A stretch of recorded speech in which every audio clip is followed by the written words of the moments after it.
नमस्कार, मंडल news bulletin में आपका स्वागत है। आइए पेश करते हैं आज के कुछ प्रमुख व मुख्य समाचार। अब तक यदि आपने मंडल न्यूज के इस चैनल को लाइक व सब्सक्राइब नहीं किया है तो जल्द से जल्द इस चैनल को लाइक व सब्सक्राइब जरूर कर दें।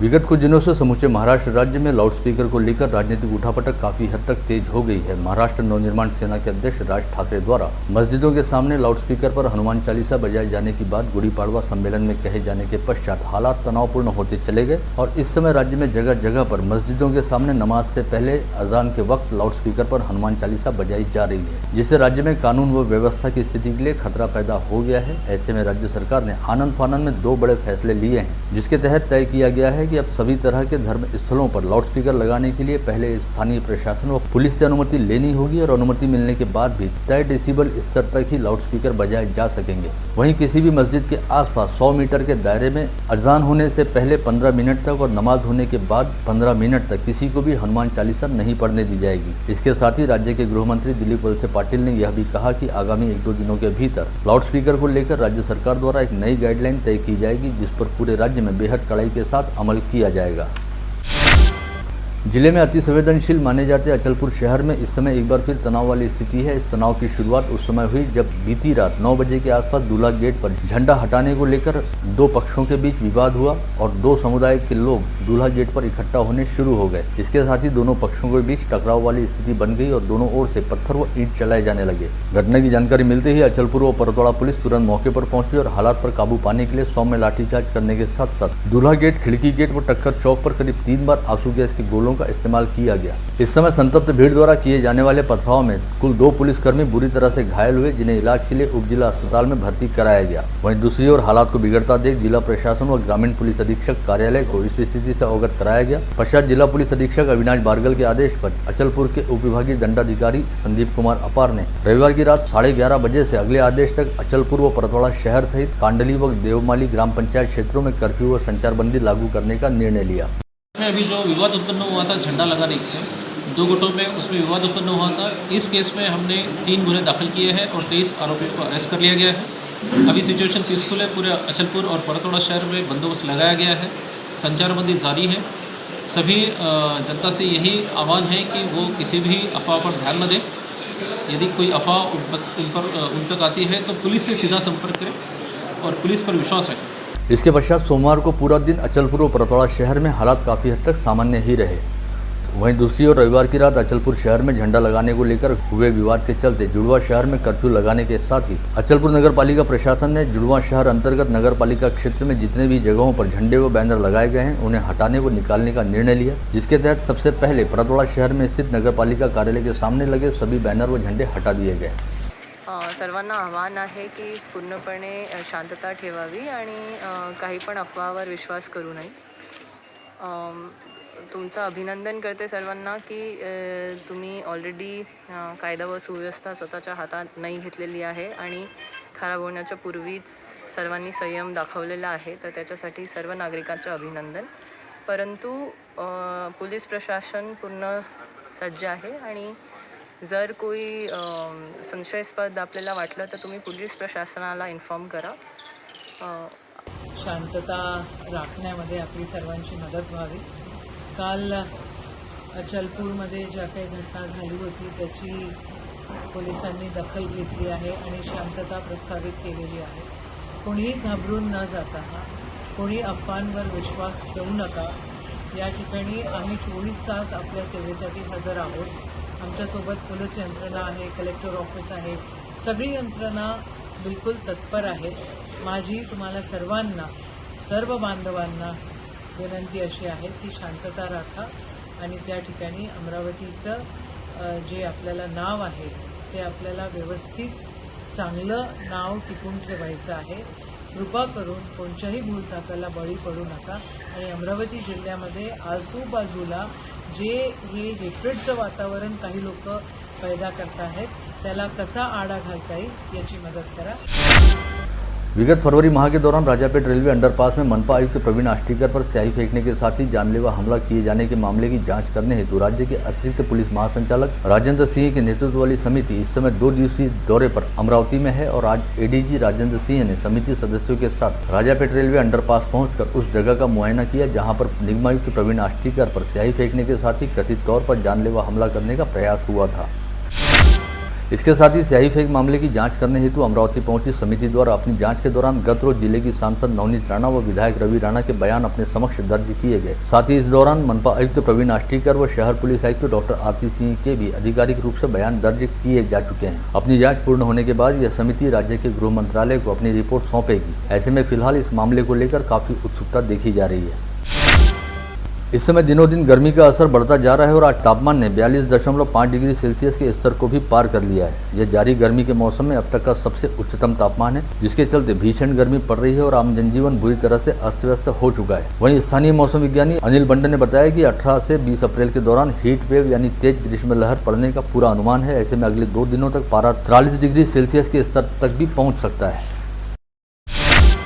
परतवाड़ा में चिखलदरा रोड पर नंदनवन पैलेस के पास स्थित खुले मैदान में साकार किए गए अति विशाल डोम पंडाल में आज सोमवार 18 अप्रैल की दोपहर 3 बजे से नानी बाई का मायरा का शानदार प्रारंभ हुआ और इस पारंपरिक आयोजन में पहले ही दिन हजारों भाविकों की भारी भीड़ उमड़ी, जिनकी उपस्थिति के चलते 10,000 की आसन क्षमता वाला यह विशालकाय डोम पंडाल पूरी तरह से खचाखच भर गया। इस आयोजन के तहत अंतर्राष्ट्रीय ख्याति प्राप्त कथावाचिका जया किशोरी जी के मुखारबिंद से भगवत भक्ति की सबसे शानदार कथा मानी जाती नानी बाई का मायरा के जरिए भक्ति गंगा प्रवाहित होनी शुरू हुई और इस कथा को सुनकर सभी श्रद्धालु बेहद भाव विभोर भी होते दिखाई दिए। अचलपुर व परतवाड़ा के प्रतिष्ठित अग्रवाल परिवार की वरिष्ठ सदस्य श्रीमती शकुंतला देवी चिरंजी लाल अग्रवाल के 75वें जन्म दिवस के उपलक्ष्य में सुनीता अग्रवाल चैरिटेबल ट्रस्ट व राधेश्याम बहुउद्देशीय संस्था द्वारा 18 से 20 अप्रैल तक परतवाड़ा चिखलदरा रोड स्थित नंदनवन पैलेस के निकट खाली पड़े मैदान में विशालकाय डोम पंडाल साकार करते हुए यहाँ पर नानी बाई का मायरा का आयोजन किया गया है, जिसमें ख्यातनाम प्रवचक जया किशोरी जी द्वारा संगीतमय भजनों के साथ ही भगवान श्री कृष्ण के अनन्य भक्त नरसिंह भगत व उनकी पुत्री नानी बाई की भावपूर्ण कथा सुनाई जा रही है, जिसे सुनकर क्षेत्र के भाविक श्रद्धालु बेहद भाव विभोर होते दिखाई दे रहे हैं।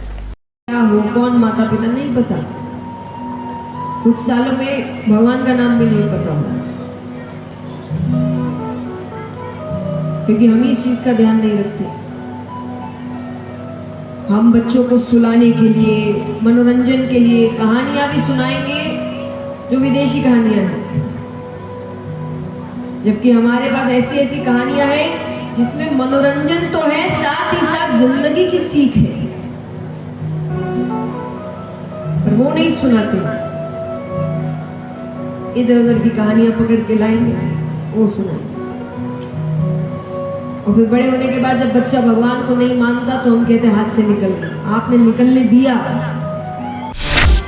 गत रोज स्थानीय संत ज्ञानेश्वर सांस्कृतिक भवन में जगदीश गुप्ता मित्र परिवार द्वारा जिले के पूर्व पालक मंत्री तथा भारतीय जनता पार्टी के वरिष्ठ नेता जगदीश गुप्ता का उनके जन्म दिवस पर अभिष्ट चिंतन समारोह आयोजित किया गया था, जिसमें प्रमुख अतिथि के तौर पर उपस्थित परम पूज्य श्रीनाथ जितेंद्रनाथ महाराज द्वारा पूर्व पालक मंत्री जगदीश गुप्ता को जन्म दिवस पर आशीर्वचन दिए गए। इस आयोजन में शहर सहित जिले के विभिन्न क्षेत्रों व अलग अलग राजनीतिक दलों से वास्ता रखने वाले गणमान्यों की भारी उपस्थिति रही।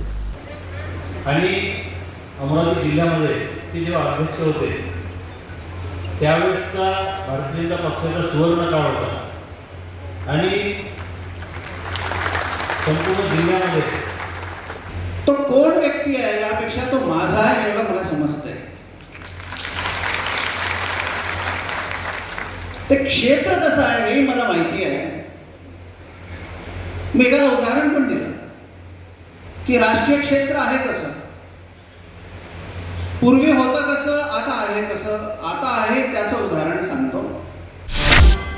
समीपस्थ भानखेड़ा मार्ग पर जरवार में इस समय संत कवरधाम का निर्माण कार्य चल रहा है। इसी स्थान पर अमरावती शहर के इतिहास में पहली बार आगामी 28 अप्रैल को अमर शहीद संत कवरराम साहिब के प्रपौत्र साईं राजेश लाल का गद्दी नशीन कार्यक्रम आयोजित किया जा रहा है, जिसमें देश विदेश में रहने वाले विभिन्न संत महंतों सहित गणमान्यों की उपस्थिति रहेगी। इस कार्यक्रम को सफल बनाने हेतु गत रोज रविवार 17 अप्रैल की सुबह 11:30 बजे कंवरनगर चौक स्थित बाबा हरदास राम सेवा मंडल के सभागार में पूज्य पंचायत कंवरनगर की नवनियुक्त कार्यकारिणी की विशेष आम सभा बुलाई गई थी, जिसमें उपस्थितों का मार्गदर्शन करते हुए परम पूज्य साईं जशन लाल जी द्वारा सभी समाज बंधुओं से इस ऐतिहासिक कार्यक्रम में हिस्सा लेने का आह्वान किया गया।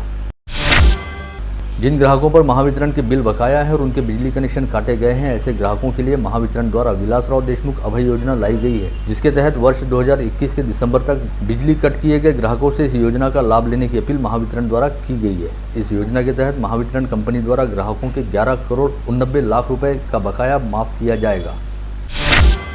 अमरावती कृषि उत्पन्न बाजार समिति की 18वीं वार्षिक आम सभा आज सोमवार 18 अप्रैल को संपन्न हुई। इस आम सभा में वर्तमान सभापति अशोक दहीकर ने मंडी के अब तक के कामकाज का ब्यौरा सामने रखते हुए मंडी प्रशासन द्वारा किसानों के हित में कार्य किए जाने का दावा किया। साथ ही कहा कि किसानों को सुविधाएं बढ़ाकर देने के नियोजन पर मंडी प्रशासन आगे बढ़ रहा है। शेतीमालाचे विपणन व्यवस्थेत असलेले दोष कमी करण्याच्या दृष्टीने बाजार समितीमार्फत प्रयत्न केले जात आहे। शेतीमाल उत्पादकास योग्य तो तोल मोल मिळावा, त्याने शेतमाल विकास आणल्यानंतर त्याची अवणूक व फसवणूक होऊ नये यासाठी बाजार समिती स्वतः लक्ष घालून कर्तव्य बजावत आहे। इस सभा के दौरान यह जानकारी भी दी गई कि अमरावती कृषि उपज बाजार समिति ने वर्ष 2020-2021 के आर्थिक वर्ष के दौरान कुल 15,93,47,637 रुपए की कमाई की है। इसमें से 10,61,00,000 रुपए खर्च करते हुए वर्ष के अंत में मंडी प्रशासन के पास 5,31,00,000 रुपए शेष बचे हैं। अमरावती शहर में कहीं पर भी सड़क किनारे हाथ ठेले व गाड़ियां लगाकर व्यवसाय करने वाले हॉकर्स के लिए हॉकर जोन की रचना का काम चल रहा है, लेकिन विगत कई वर्षों से शुरू यह प्रक्रिया अब तक निर्णायक मोड़ पर नहीं पहुंचने से शहर के हॉकर्स को अभी भी हॉकर जोन कार्यान्वित होने की प्रतीक्षा है। एक सर्वे के अनुसार शहर में 5,000 से अधिक हॉकर्स हैं, जिसमें से 3,000 हॉकर्स का मनपा में पंजीयन हुआ है और 2,100 हॉकर्स को अब तक पहचान पत्र वितरित किए जा चुके हैं। पहचान पत्र वितरित करने की प्रक्रिया मनपा प्रशासन द्वारा शुरू की गई, लेकिन इसमें से अब तक किसी को भी पहचान पत्र नहीं मिले हैं। वहीं दूसरी ओर शहर में 21 हॉकर जोन के नियोजन पर काम शुरू है, जिसे जल्द ही अंतिम रूप देकर कार्यान्वित किया जाएगा। ऐसी जानकारी मनपा आयुक्त व प्रशासक प्रवीण आष्टीकर द्वारा मंडल न्यूज को दी गई। राजापेट परिसर के लोगों को यातायात में सुविधा के लिए राजापेट रेलवे अंडरपास का निर्माण किया गया और विगत 1.5 वर्ष से यह अंडरपास यातायात के लिए खोल दिया गया, लेकिन इस अंडरपास की सुरक्षा दीवार का काम अधूरा रहने की वजह से यह अधूरा निर्माण लोगों के लिए जानलेवा साबित हो रहा है। ऐसे में क्षेत्रवासियों द्वारा तुरंत ही इस सुरक्षा दीवार का काम पूर्ण करने की मांग की जा रही है। शहर में विगत 8 मार्च से मनपा अंतर्गत प्रत्येक प्रभाग में साफ सफाई की ओर अनदेखी की जा रही है, जिसके तहत सार्वजनिक शौचालय में नियमित साफ सफाई नहीं की जाती और स्वच्छता की ओर ध्यान नहीं दिया जा रहा। इस आशय की जानकारी देते हुए रिपब्लिकन पार्टी ऑफ इंडिया के महानगर उपाध्यक्ष सतीश हरणे के नेतृत्व में मनपा प्रशासन से मांग की गई कि शहर में नियमित साफ सफाई की जाए। बातकुली तहसील अंतर्गत पोहरापुरना गांव में रास्ते पर लटक रहे विद्युत तारों को तत्काल हटाए जाने की मांग गांव के उप सरपंच गजानन लांजेवार द्वारा महावितरण कार्यालय के ग्रामीण विभाग को सौंपे गए ज्ञापन में की गई है। नांदगांव खंडेश्वर तहसील अंतर्गत टिमटाला में गाय के पीछे दौड़ते हुए कुएं में गिरकर युवा चरवाहे की मौत हो गई थी, जिसके पश्चात क्षेत्र के विधायक प्रताप अड़सठ ने मृतक के परिवार को सांत्वना भेंट देते हुए हेमने परिवार को हर संभव सहायता उपलब्ध कराने का आश्वासन दिया।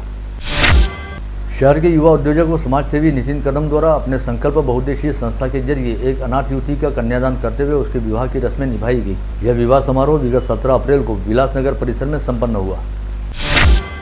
राज्य के सभी 10 चक्का ट्रकों को 15 वर्ष का परमिट मिलना शुरू हो गया है। अब तक केवल 12 वर्ष के लिए ही यह परमिट मिला करता था, जिससे अन्य राज्यों में माल ले जाने के लिए संबंधित राज्यों में 10 चक्का ट्रक चालकों को अलग से टैक्स देना पड़ता था, लेकिन अब 10 चक्का ट्रक मालिकों को अन्य राज्यों में अतिरिक्त टैक्स नहीं चुकाना पड़ेगा।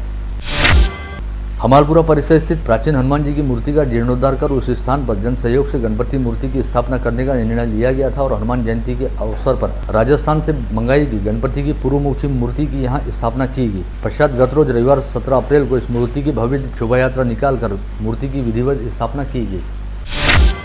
प्रहार जनशक्ति पार्टी के कार्यकर्ताओं द्वारा कामगार आयुक्त को निवेदन सौंपकर चेतावनी दी गई कि यदि डफरिन के ठेका कर्मचारियों को 9,000 रुपये का वेतन अदा नहीं किया जाता और 7 दिन में न्याय नहीं दिया जाता तो पार्टी कार्यकर्ताओं द्वारा स्वास्थ्य महकमे सहित कामगार आयुक्त कार्यालय के खिलाफ प्रहार स्टाइल में आंदोलन किया जाएगा। जलगार सेना द्वारा जिलाधीश को सौंपे गए ज्ञापन में कहा गया कि सरकारी पदों का दुरुपयोग करते हुए जनता के रक्षक इन दिनों भक्षक बने हुए हैं, अतः ऐसे में जनता के कामों को अटकाने वाले पटवारी, कोतवाल और कृषि मित्रों को तत्काल निलंबित किया जाए और दाढ़ीपेड़ी गांव के अन्याय पीड़ित किसानों को तत्काल न्याय दिलाया जाए।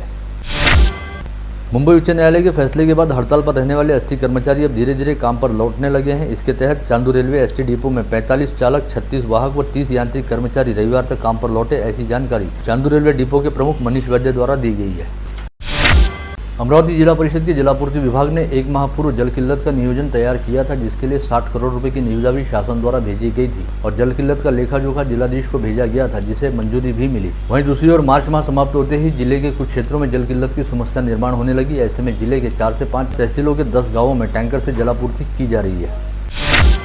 Amravati consumer product distributor association यानी सीपीडीए की अमरावती शाखा द्वारा आगामी शनिवार 23 अप्रैल को सभी रिटेलर व होलसेलर एवं वितरक व्यवसायियों हेतु फूड लाइसेंस कैंप यानी अन्न परवाना शिविर का आयोजन किया जा रहा है। स्थानीय रैली प्लॉट स्थित अग्रसेन भवन में यह शिविर 23 अप्रैल को सुबह 8 से शाम 5 बजे तक चलेगा। इस शिविर के तहत फूड लाइसेंस प्राप्त करने हेतु संबंधित व्यवसायियों द्वारा सीपीडीए के पदाधिकारियों के पास आगामी 20 अप्रैल से पहले आवश्यक दस्तावेजों के साथ आवेदन किया जा सकता है। इस आशय की जानकारी सीपीडीए के अमरावती अध्यक्ष श्याम शर्मा द्वारा दी गई है। हजरत सैयद शाह बाबा दरगाह के ट्रस्टियों ने आज पुलिस आयुक्त से मुलाकात करते हुए उन्हें एक ज्ञापन सौंपा, जिसमें कहा गया कि प्रतिवर्ष रमजान माह के आखिरी 10 दिनों के दौरान जवाहर गेट से इतवारा बाजार की ओर जाने वाली सड़क पर मीना बाजार लगाया जाता है। इस वर्ष भी इस सड़क पर 26 अप्रैल से 3 मई तक मीना बाजार लगाया जाना है। अतः यहाँ पर होने वाली भीड़भाड़ को ध्यान में रखते हुए इस दौरान इस परिसर से वाहनों की आवाजाही को प्रतिबंधित किया जाए। इन दिनों शहर के बाजारों में लाल व पीले रंग के तरबूज बड़ी मात्रा में पहुंच रहे हैं, जहां ऐसे में तपती धूप के कारण मौसमी फलों से शरीर को ठंडक पहुंचाने का लोगों द्वारा प्रयास किया जा रहा है। साथ ही अलग अलग रंगों के रसीले तरबूज बाजार में पहुंचने से ग्राहकों द्वारा इसे खासा पसंद किया जा रहा है। राजापेट पुलिस थाने के डीबी स्क्वाड की टीम ने गुप्त सूचना के आधार पर 15 अप्रैल को बडनेरा के 3 कुख्यात मोबाइल लुटेरों को गिरफ्तार करने में सफलता हासिल की थी और उनके पास से 13 चोरी के मोबाइल भी बरामद किए थे। वहीं अब पुलिस ने अपनी कस्टडी में रहने वाले इन तीनों चोरों से चोरी के 27 मोबाइल भी बरामद करने में सफलता हासिल की है। चांदुर बाजार तहसील में शनिवार को श्री हनुमान जन्मोत्सव मनाया जा रहा था। वहीं दूसरी ओर कुछ चोरों द्वारा हनुमान मंदिर की मूर्ति के गहने और दान पेटी पर नजर रखते हुए इसे चुरा लिया गया। इस मंदिर में अब तक लगातार चौथी बार चोरी हो चुकी है और एक भी घटना में पुलिस के हाथ चोर नहीं लगे हैं। साहुर पुलिस थाना क्षेत्र में साहुर में एक लड़की को बहला फुसलाकर भगा ले जाने की घटना उजागर हुई है। लड़की के पिता की शिकायत पर वलगांव पुलिस ने आकाश पवार नामक आरोपी के खिलाफ अपराध दर्ज करते हुए आरोपी सहित लड़की की तलाश शुरू कर दी है। इस समय महाराष्ट्र जीवन प्राधिकरण द्वारा एक दिन की आड़ में जलापूर्ति की जा रही है और तापमान बढ़ने के कारण पानी की खपत भी बढ़ गई है। ऐसे में जीवन प्राधिकरण के नलों से पानी आते समय कई लोग टिल्लू पंप लगाकर पानी खींचकर पानी का स्टॉक करते हैं, जिसकी वजह से अन्य लोगों को काफी बारीक धार में पानी भरने के लिए विवश होना पड़ता है और उन्हें पर्याप्त मात्रा में पानी नहीं मिल पाता। इस बात को ध्यान में रखते हुए महाराष्ट्र जीवन प्राधिकरण और महानगर पालिका द्वारा संयुक्त रूप से अभियान चलाकर 23 टिल्लू पंप बरामद किए गए। कोल्हापुर गेट पुलिस थाना क्षेत्र के महाजनपुरा में रमेश वाटकर का मित्र खरगाड़ीपुरा से विवाह की सामग्री लेकर कटले से घर पहुंचा रहा था। इसी समय गोलू विजयकर व अंकुश गायकवाड़ ने शराब के नशे में उसे रास्ते में रोककर उस पर लाठियों से हमला कर उसे गंभीर रूप से घायल कर दिया। पुलिस ने अपराध दर्ज कर दोनों आरोपियों की तलाश शुरू कर दी है। कोल्हापुर गेट पुलिस थाना क्षेत्र के आनंद नगर में रहने वाले 55 वर्षीय दादाराव अंबुलकर के दाएं पैर में काफी पुराना जख्म था और वे शराब पीने के आदी भी थे। ऐसे में अपनी तकलीफ से परेशान होकर दादाराव ने घर में रस्सी के सहारे फांसी लगाकर आत्महत्या कर ली। गाड़गीनगर पुलिस थाना क्षेत्र के लक्ष्मी नगर परिसर निवासी बलदेव बजाज की शिकायत के अनुसार हर्षराज कॉलोनी में उनकी रोशन बियर शॉपी नामक दुकान है और रात के समय किसी अज्ञात चोर ने दुकान के दरवाजे का ताला कुंडी तोड़कर दुकान के गले में रखे 13,000 रुपये नगद सहित कुल 15,000 रुपये का माल चुरा लिया। शिखलदरा तहसील अंतर्गत काटकुंभ में जलापूर्ति योजना के पंप हाउस में लोहे के दरवाजे पर किसी अज्ञात व्यक्ति द्वारा गुरुवार की रात बिजली का प्रवाह रहने वाला तार लगा दिया गया था। यह मामला शुक्रवार की सुबह समय रहते ध्यान में आ गया, जिससे पंप हाउस में काम करने वाले कर्मचारी बाल बाल बच गए, अन्यथा यहां पर कोई भी बड़ा हादसा घटित हो सकता था। इस मामले को लेकर शिखलदरा पुलिस में शिकायत दर्ज कराई गई है। आप देख रहे थे मंडल न्यूज बुलेटिन। हमारे चैनल को लाइक करें, शेयर करें और हाँ, सब्सक्राइब करना ना भूलें। कल होगी आपसे फिर मुलाकात, तब तक के लिए धन्यवाद।